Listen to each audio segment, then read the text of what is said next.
Se nourrir le plus sainement et le plus naturellement possible n'a jamais été aussi prioritaire qu'aujourd'hui.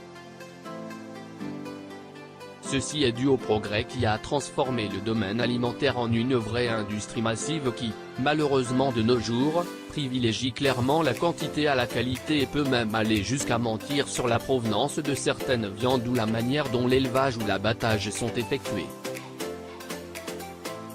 C'est pour toutes ces raisons, ainsi que d'autres, que cette industrie n'a jamais autant été au centre de la polémique.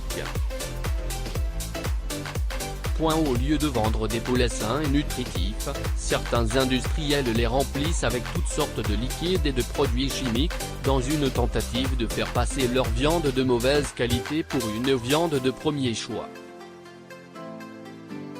Dans ces processus de production, les firmes ne nourrissent pas les poulets pour qu'ils soient en bonne santé ni pour que leur viande soit tendre et juteuse, mais pour faire le maximum de profit. Ils font donc en sorte que le poulet atteigne le poids requis plus rapidement.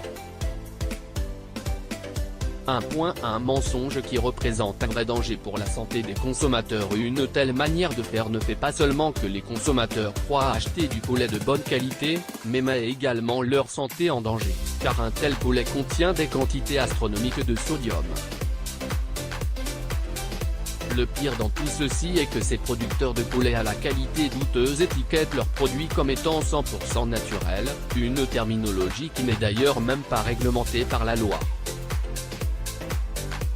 Tant que les substances qui sont injectées dans le poulet sont considérées comme naturelles, il est permis d'indiquer qu'il s'agit de produits finaux naturels.